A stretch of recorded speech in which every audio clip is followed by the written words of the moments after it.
The crystal champagne flute trembles in my hand as I stand alone at the San Jose Country Club bar, watching my cousin Claire's engagement party unfold like a glossy magazine spread. Perfect lighting. Perfect flowers. Perfect family smiles that never quite reach their eyes when they land on me. I check my phone again. No messages from Logan. The sleek designer watch he gave me for Christmas shows 7:45 p.m. in Zurich. He should be done with his consulting meeting by now. Julia, darling. My mother's voice carries that particular lilt she reserves for public performances. She's steering an older couple toward me, her pearl necklace catching the light. This is the Andersons, their new members. A practiced smile. This is Julia. She's between relationships right now. I bite back the correction. 2 years engaged to Logan, and she still pretends he doesn't exist. The Andersons murmur polite greetings and mercifully move on, champagne glasses in hand. My phone buzzes. Finally. But it's just my team in Dubai confirming tomorrow's client presentation. I need somewhere quiet to call Logan, to hear his voice ground me in reality, before I float away on a sea of family fiction. The hallway leading to the ladies' room offers blessed silence after the tinkling laughter and clinking glasses of the main room. My heels click against marble as I dial Logan's number. Then I hear it. Laughter floating from around the corner. My mother's voice, and Aunt Patricia's parting, sharing that particular cadence of gleeful mockery I remember from childhood. 2 years engaged to a man no one's ever met. My mother's words slur slightly. Who does that? Aunt Patricia's answering laugh sounds like breaking glass. Aviation consultant? Is that what we call flight attendants now? I've started calling him her imaginary fiancé when she can't hear. My mother again, her voice thick with amusement. Poor thing, always trying to keep up with Claire. The phone slips from my suddenly numb fingers, clattering against marble. Tears burn behind my eyes but don't fall. I won't give them that satisfaction, even if they can't see me. The memories rush in like tide water. Me at 22, standing in our kitchen as Dad's face turned that particular shade of purple reserved for major disappointments. Law school is your future, Julia. This art school nonsense is throwing your life away. Mom wringing her hands in the background. Graphic design is a lovely hobby, sweetheart, but it's not a career. The Christmas video calls after I moved to Europe. Mom's tight smile as I shared news about my growing client list. That's nice, dear, but did you hear? Claire made junior partner at her firm. My fingers find the textured wallpaper, grounding me in the present.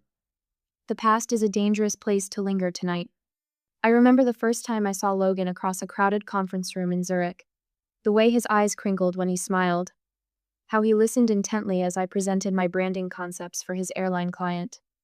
The immediate connection that felt like coming home, even though home had never actually felt that way. The work is exceptional, he'd said afterward. Your family must be incredibly proud. I'd laughed then, a short, sharp sound. They think I'm playing at having a career while looking for a husband. His hand had covered mine, warm and steady. Then they don't know you at all. The memory of calling Mom to share our engagement still stings. The long silence before her careful response. Is this real, Julia? Or are you just trying to keep up with Claire? Logan's words that night echo in my head. They'll understand someday. Build your life first. I straighten my spine, check my reflection in a gilt-framed mirror. My green silk dress falls perfectly, chosen to project success without trying too hard. The diamond on my left hand catches the light, solid and real as the man who gave it to me. Julia, Claire's voice carries down the hallway. We need you for the family toast. I smooth my dress, touch up my lipstick. Perfect the mask I've worn at every family gathering since I was old enough to understand that being myself wasn't enough. My phone buzzes again. A text from Logan. Finished early, missing you. Something shifts inside my chest, like tectonic plates realigning. I've spent my whole life trying to prove myself worthy of this family's approval. Tonight, I finally understand their approval was never the prize I thought it was. My fingers fly across the phone screen. Now, please come now. Claire appears at the end of the hallway, radiant in white. There you are. Mom wants you to say a few words. I slip my phone into my clutch, straighten my shoulders. Of course she does. The walk back to the main room feels different now. Each step carries the weight of a decision years in the making. They want a toast? I'll give them one they'll never forget. My mother beams as I approach the microphone, probably expecting another perfectly polite performance. She has no idea what's coming. None of them do. The crystal stemware weighs heavy in my hand as I step toward the microphone. My mother beams from her carefully chosen spot near the front, no doubt expecting another of my perfectly polite performances. The same smile she wore through 2 decades of piano recitals and debate tournaments, watching me hit all the right notes while missing the music entirely. When two people find each other, I begin, letting my gaze drift across the sea of expectant faces. They deserve a foundation of belief and support. The words float across the reception hall, carried by the venue's precise acoustics. Claire and Michael have that foundation in spades. Every step of their journey celebrated, documented, believed.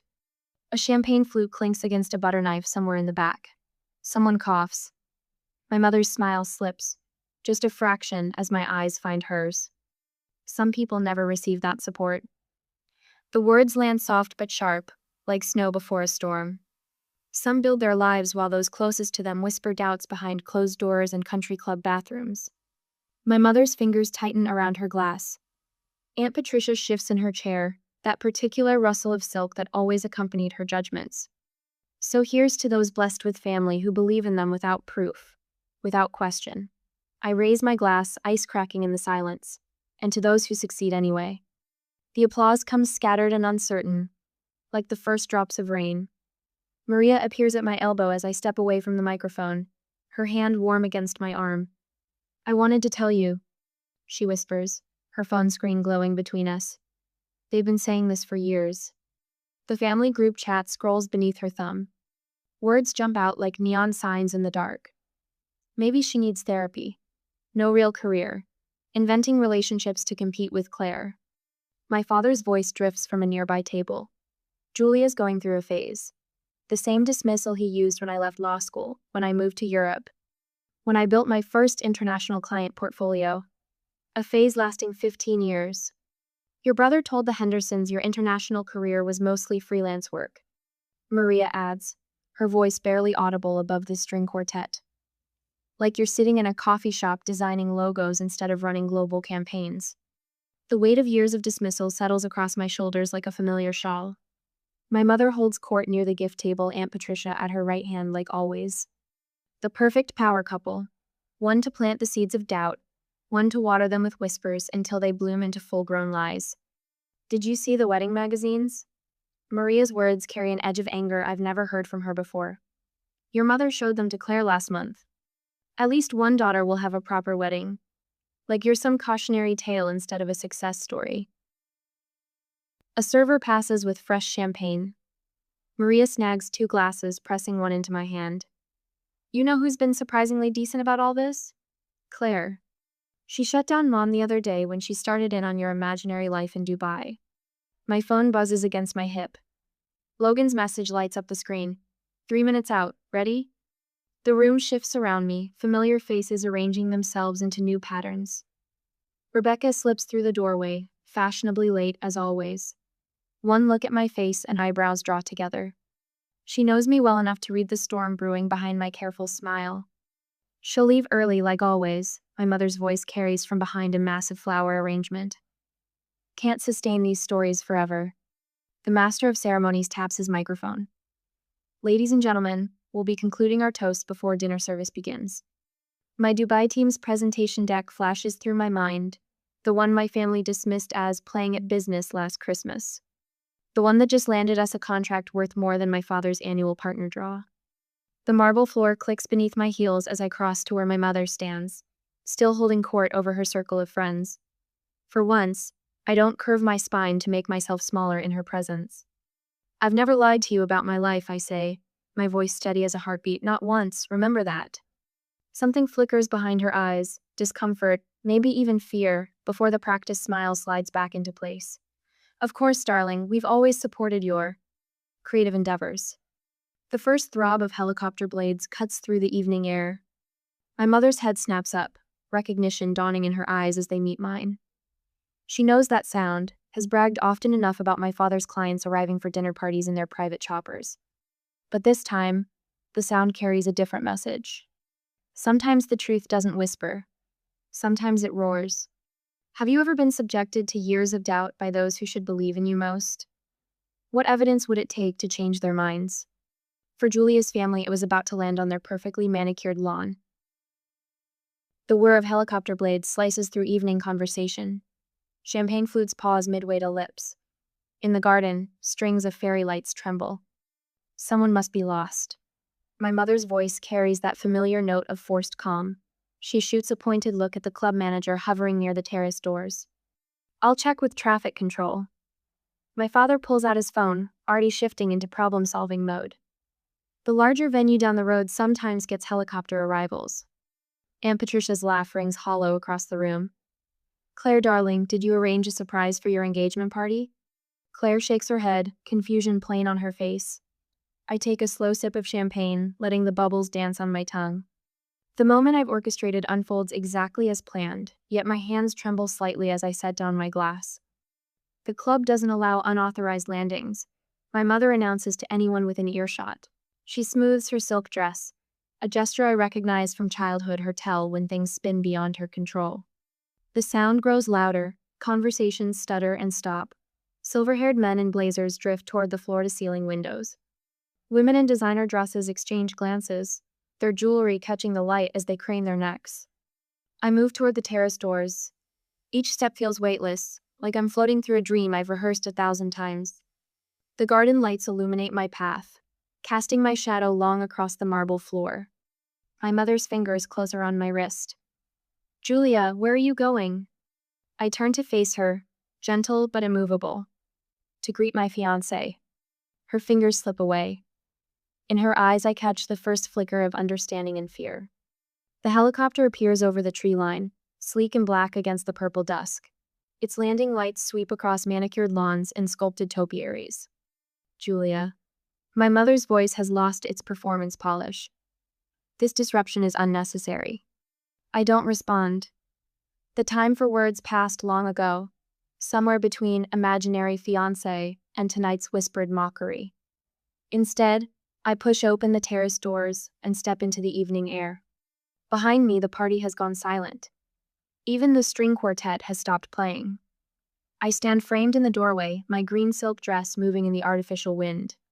The moment stretches like pulled taffy, sweet with anticipation. The helicopter touches down with professional precision. The rotors slow, their rhythm fading to a whisper. When the door opens, Logan emerges like an actor hitting his mark. My breath catches. He looks exactly as I'd imagined in his charcoal suit, hair slightly windswept, every inch the successful aviation consultant. His long strides eat up the distance between us, confident and unhurried.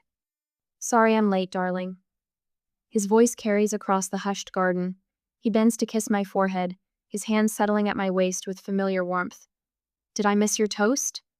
A collective gasp ripples through the crowd. I hear crystal shatter someone's grip on their champagne flute, failing spectacularly. Logan turns toward the party, his smile genuine as he spots Claire and her fiancé. Claire, Thomas, congratulations. He reaches into his jacket and produces an envelope. A small engagement gift. First-class upgrades for your honeymoon. The Maldives, right? Claire's face lights up with real pleasure. Unlike my mother, my cousin never participated in the whispered doubts. Logan, you shouldn't have. Thank you. My friend Rebecca catches my eye from across the room, her knowing smile a balm for my racing heart. She raises her glass in a silent toast. Logan guides me back inside, his hand steady at the small of my back. We move through the crowd like water through a stream, people parting before us. My father steps forward, his face a complex map of embarrassment and calculation. Mr. Bennett. Logan extends his hand. It's wonderful to finally meet you. Julia speaks of her childhood with such fondness. My father's handshake is automatic. Years of corporate training taking over. Aviation consulting, you said? Which markets? Primarily Europe and Asia. Logan's voice carries the precise mix of authority and ease that commands boardrooms. We're expanding our presence in the Middle East. Actually, that's what delayed me to need a conference call with our Dubai team ran long. My mother hovers at the edges of the conversation, her fingers twisting her pearl necklace. Aunt Patricia has retreated to a far corner, suddenly fascinated by her phone. Other relatives drift closer. Their earlier dismissal transformed into hungry curiosity. Julia. My mother's voice cracked slightly. We should have. Should have believed me? The words slip out, soft as silk, sharp as steel. Yes, you should have. Logan's hand squeezes mine, grounding me in the present. Around us, phones appear in manicured hands. I know what they're searching for: Logan's consulting firm, my international clients, the life they dismissed as fantasy. The Almahara group was particularly impressed with Julia's branding work. Logan mentions casually to my father. The contract value alone. My mother's sharp intake of breath cuts through his words. On her phone screen, I glimpse the headline: Bennett Global Branding secures historic Middle East deal. You never mentioned, she begins. I did. My voice remains steady.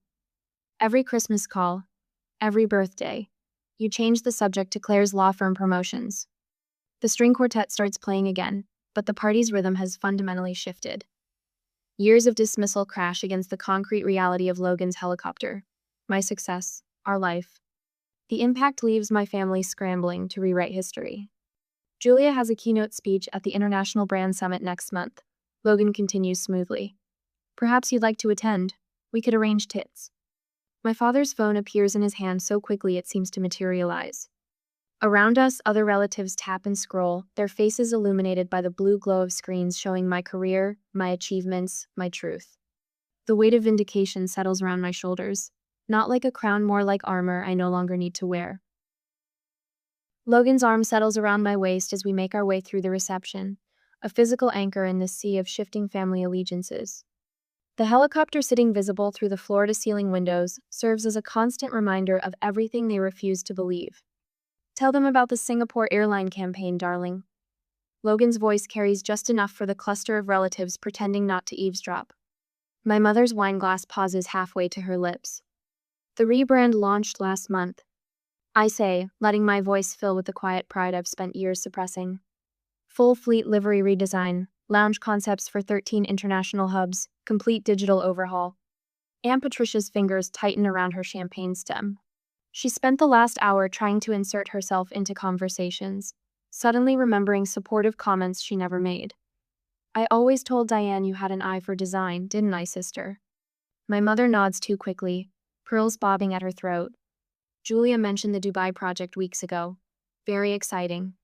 The lie hangs in the air between us. I haven't spoken to her in months, not since the Christmas call that ended with her suggesting I see a therapist about my need to exaggerate. Logan's thumb traces small circles against my hip, grounding me. The Almahara presentation is next week, actually. First time they've consolidated their luxury brands under one visual identity. My father materializes at my elbow, all forced business interest. Aviation consulting must be fascinating. The regulatory frameworks alone. Speaking of frameworks, my brother Tom cuts in. I always knew you'd make it big, sis. Remember when I helped you with that school project? A laugh bubbles up before I can stop it. You mean when you told me graphic design was for people who couldn't handle real jobs? The silence stretches just long enough to be uncomfortable. Claire's future mother-in-law raises a perfectly sculpted eyebrow. I thought you said Julia was struggling with her career? Maria, bless her, doesn't miss a beat. Funny how memories change when a helicopter lands, isn't it? My mother smooths invisible wrinkles from her silk dress. We always encouraged Julia's independence. Actually, I say softly, you called it running away from responsibility. The words land like pebbles in still water, ripples of discomfort spreading through the gathered family. Rebecca appears at my side, champagne flute extended like a shield. Remember that first client meeting in Paris? Julia stayed up 3 nights straight redoing the entire presentation because the brief changed last minute. You always knew exactly what you wanted, Claire adds, surprising me with her sincerity. A small cluster of younger cousins edges closer, eyes bright with something that looks like hope. Julia, darling. My mother's voice has taken on that particular tone she uses when orchestrating photo opportunities.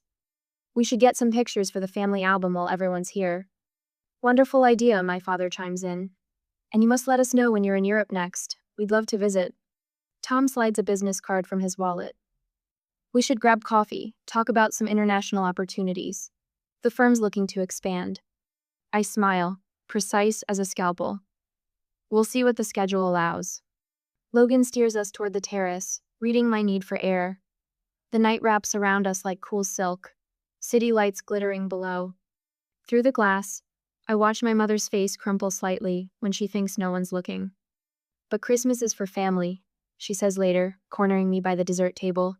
You always come home for Christmas.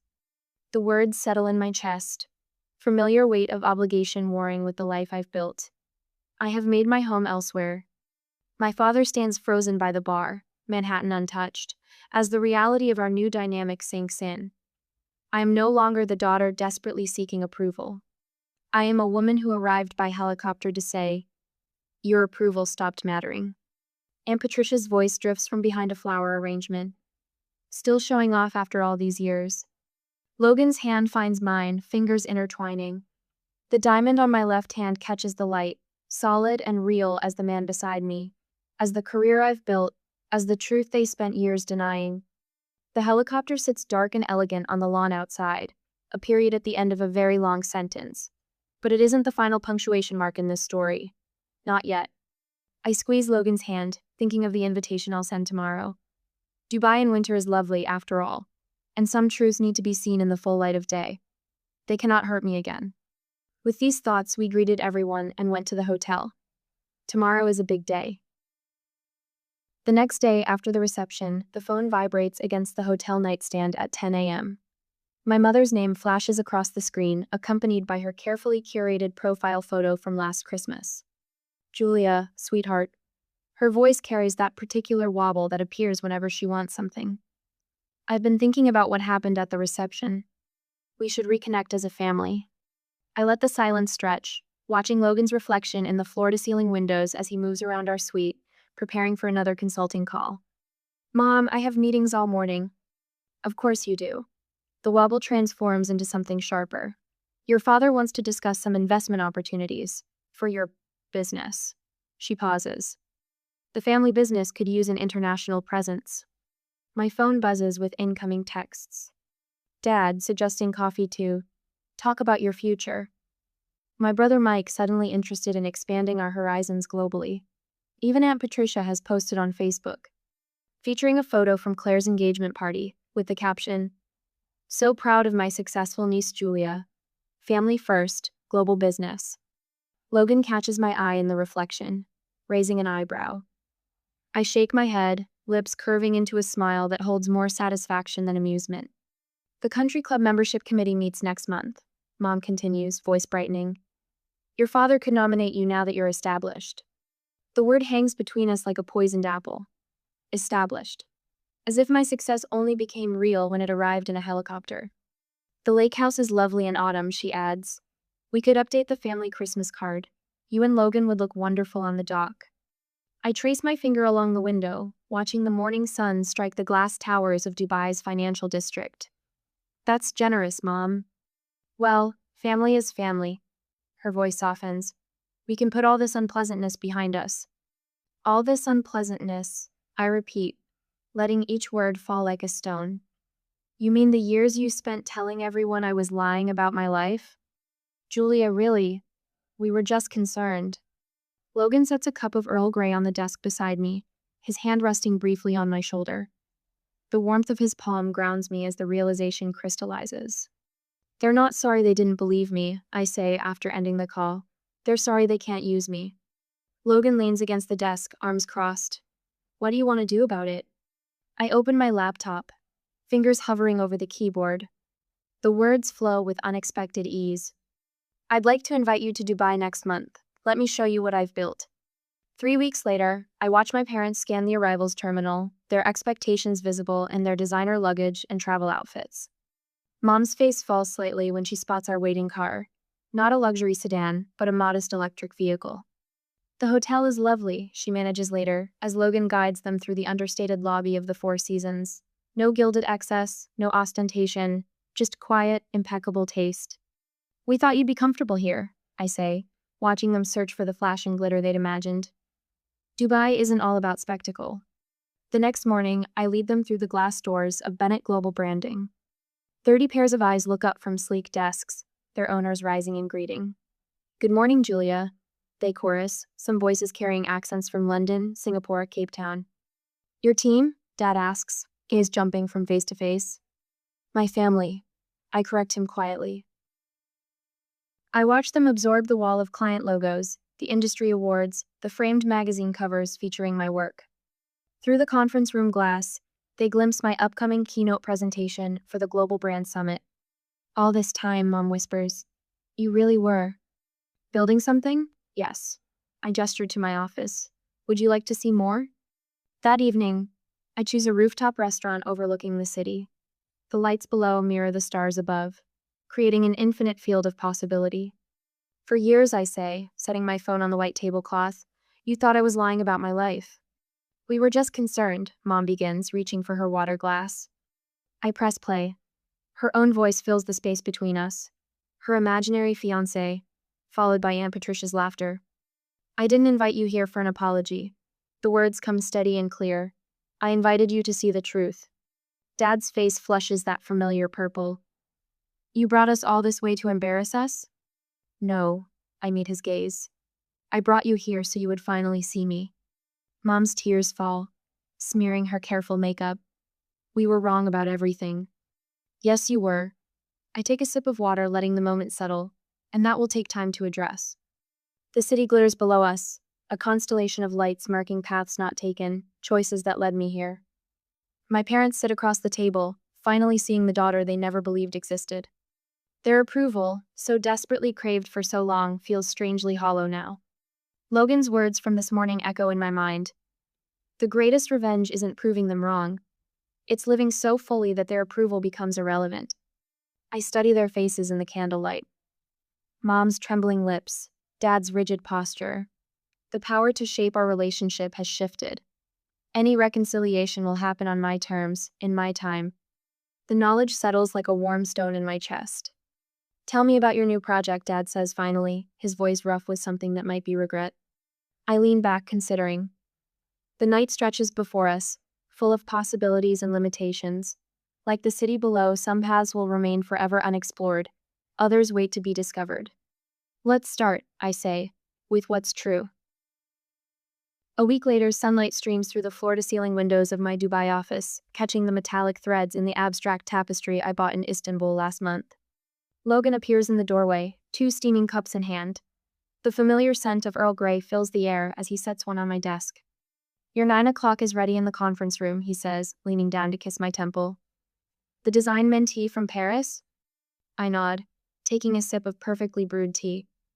Reminds me of myself at 23. Brilliant portfolio, family who thinks graphic design is just pretty pictures on a computer. The young woman's face fills my laptop screen moments later, bright-eyed and nervous. Her portfolio spreads across my second monitor, clean lines, bold color choices, the raw talent I recognized immediately. Emma, tell me about the restaurant campaign concept. My voice carries the warmth I wished for at her age. The one your professor called too modern. She straightens, hands fluttering. My father said the same thing, that no traditional French restaurant would ever. Show me anyway. Her concept unfolds across the screen. Contemporary yet elegant, perfectly balanced between innovation and timeless appeal. My mind flashes to a portfolio review 12 years ago. My mother's pinched expression at my waste of a legal education. They're wrong. I tell Emma, watching hope bloom across her face. You understand something they don't. Tradition evolves. Book another session next week. We'll develop this further. After the call ends, I stand at the window, watching sunlight glint off the Burj Khalifa. My team fills the open office beyond my door, their quiet energy humming through the space. Voices rise and fall in English, Arabic, French, Mandarin, a symphony of creativity I built from scratch. My phone buzzes. An email from my mother. The subject line stops my breath. Family reunion, your terms. Dear Julia, the lake house is lovely in October. Logan mentioned you might have business in New York that month. No pressure. Just know you're both welcome whenever you choose. Love. Mom. No guilt trip. No manipulation. No desperate need to prove her maternal devotion to the country club crowd. Logan's arms slip around my waist from behind. Board meeting done early. What's got you smiling? I show him the email. Mom's learning. Finally. Going? Maybe. I lean back against him. On our terms. 6 weeks later, autumn sunlight dapples the lake house deck. Logan's hand rests warm against my lower back as we climb the familiar steps. No knot in my stomach.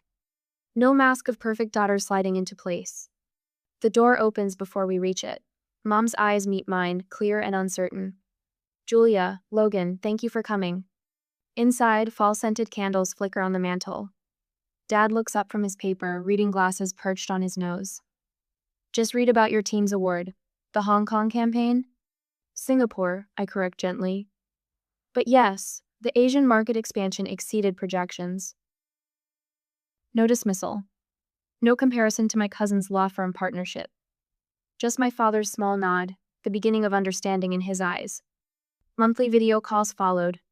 Awkward at first, like learning a new language. Dad asking about projects, actually listening to the answers. Mom sending articles about female entrepreneurs in the Gulf states, her handwritten notes in the margins showing she'd really read them. Aunt Patricia's absence speaks volumes. Some bridges burn for a reason. The Santorini wedding photos arrive in December. Small, intimate, perfect. Claire beside me in a sage green bridesmaid's dress, our childhood competition dissolved into genuine friendship. My parents in the background, respecting the boundaries of their new role. Rebecca's champagne toast still echoes, to believing in yourself when no one else would.